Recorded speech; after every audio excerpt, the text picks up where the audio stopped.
All right, in the last video blog, I was talking about human population growth, and later on, we literally have a whole chapter where we're going to talk about that one in much more detail.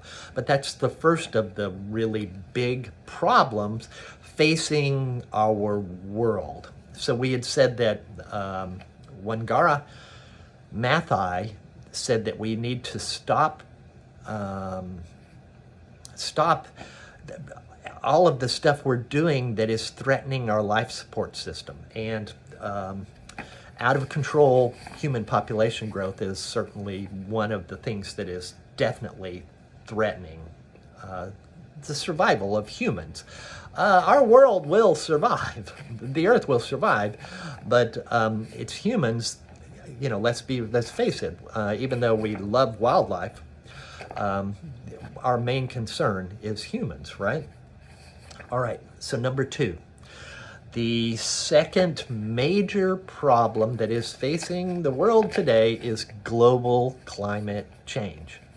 And I'm happy to say that in this class, we're not going to be getting into politics, but we, as the U.S., other than just to mention that we have rejoined the Paris Accord, and it has nothing to do with France and Paris. It has to do with recognizing that there are major negatives to people if we continue increasing the carbon, moving carbon that has been hidden away for millions of years as fossil deposits, if we keep putting them into this cycling carbon that's cycling from life to the atmosphere and back to life. And so basically what this means is we have other forms of energy that are available to us. So again, economics comes into play. So I heat with gas. Right now, to stay reasonably warm, I think I can hear the heating system running. And so that means that I am burning natural gas, which is a very clean burning kind of a fuel, but it's broken down into carbon dioxide and water. So I'm contributing to the problem as we speak, as probably you are, unless you're like my neighbor who has photovoltaic panels on their roof. And they have photovoltaic panels on their roof. And so as a result of that, they're not contributing to the problem. But again, why don't I have them? Well, they said they spent $60,000 or some huge amount of money on those panels. So economics, again, throughout this course, as I said, it's simple, it's easy. The answers are easy. It's how to implement them. That's what is hard. So what is it? What are some of these negative effects that I'm talking about? Well, let me tell you, and this is in my lifetime, and you might look at me and say, well, you're an old bugger. And somehow that happened, I know. It's remarkable when you get to my age, you say, how is this possible? But anyway, in my lifetime, I grew up in Tennessee. And so, but then I've lived all kinds of places in Texas, in New England, South Carolina, Florida, but I grew up in Tennessee. And so before I came here to BC3, I said, well, I'm going to take a job back in Tennessee. Go back, kind of like the salmon returning home to their spawning stream. So I took a job in central West Tennessee, and almost immediately I was like, what is going on? I had been gone for like 30 years. And every house, have you ever seen The Wizard of Oz?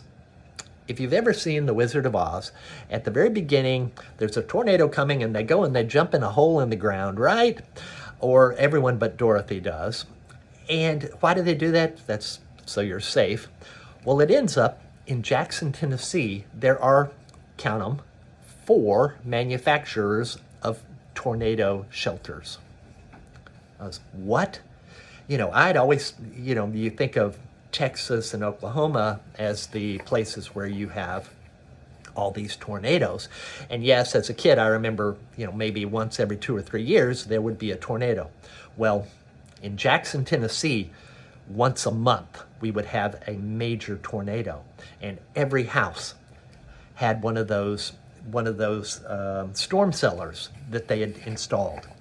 And it's an example of how the storms, the intensity of storms has increased in my lifespan to the point that I didn't even hardly know the world that I was back in. I never had, you had to have that a weather box back then. I think my phone would probably do it now, but that would scream whenever there was a tornado. And I was like, oh my God, it was constant. We were constantly having this. Now, what is the other problem with global warming is sea level rise. And so not only, and so what happens is you melt ice. And so obviously you're adding water. But have you ever watched, especially in a glass pot, you put in this much water in the pot, and as the water starts to boil, it gets bigger and bigger. And so, of course, a pan will boil over, or you can see the water expand like crazy as it warms up. Well, a lot of sea level rise, yes, it is an addition of water, but it has to do with this expansion of the water that's present there. And so with just a few degrees of global average temperature rising, we can see a dramatic increase in sea level to the point where a lot of Florida and New York City will be flooded, and God forbid, New Orleans, it's already underwater, that's already below sea level. So places like the Netherlands and so forth. So global warming, it's a real threat. It's not, I love palm trees as much as anybody else, but if you want that, go to the tropics.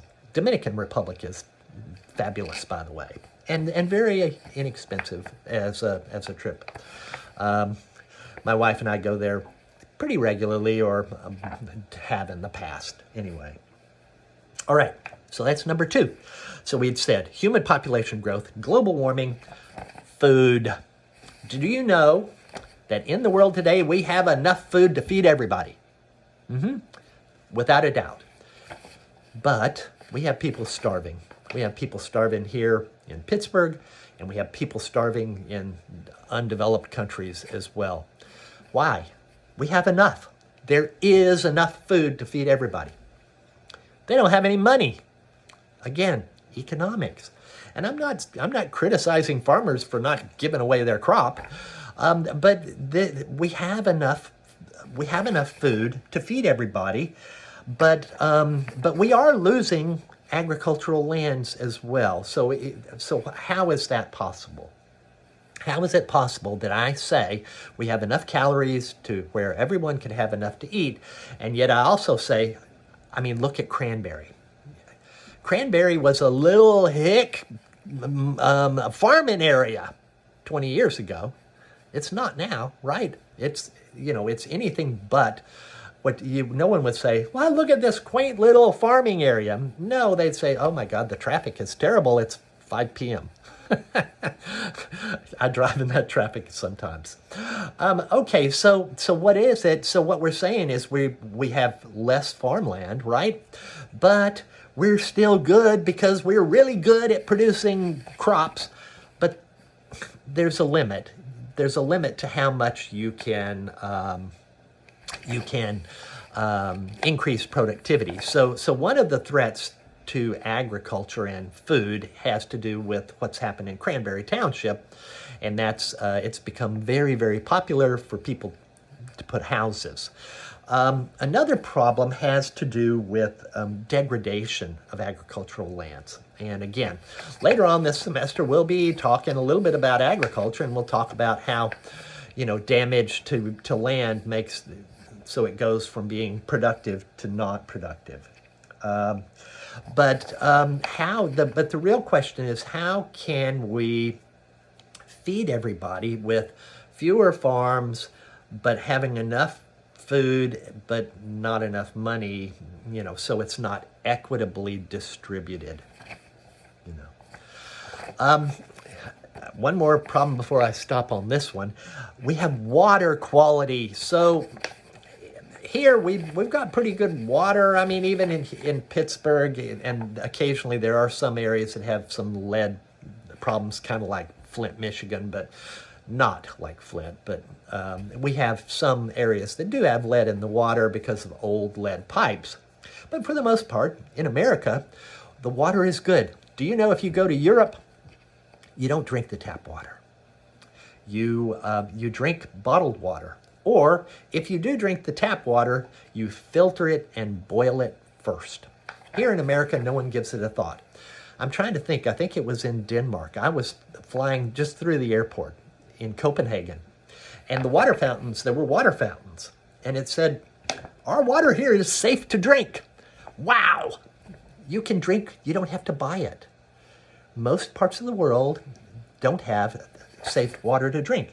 There are 1.1 billion people who lack safe drinking water in the world. Polluted waters contribute to 15 million deaths a year.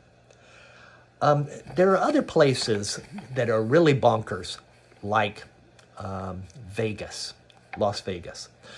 It's bonkers for a lot of reasons, but one of the biggest reasons for it is they got this giant population. It's one of the fastest growing municipalities in the U.S., and it doesn't have enough water.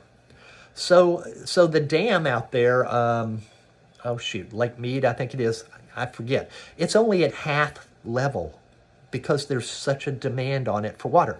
And so what do? They drill down into really deep aquifers, and they're pulling water, this ancient water that's been there for thousands of years. They're pulling it out to supplement the lack of surface water.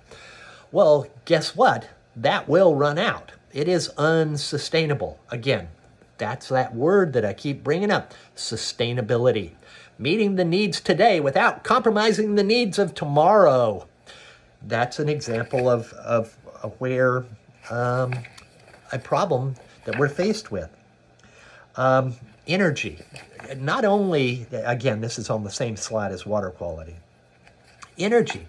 So I said, I criticized fossil fuels because of their effect on global warming. But guess what? There is a limit to the amount of oil and gas in the ground. And we will run out of it. It's not sustainable. We cannot, even if you discount erroneously, listening to things, the 97% of environmental scientists say, yeah, absolutely, without a doubt, global warming is a fact. Now, what about the other three? They work for oil companies, basically. I mean, when we talk about people who are knowledgeable about the environment, there is no question that global warming is real. But the other side of it is, there is a finite amount of fossil fuel, so we can't continue with that. We will run out, without a doubt. And of course, there's a lot of pollution associated with that. All right, I better stop again. I've been going 14 minutes today on these, so sorry, they're a little bit longer than normal.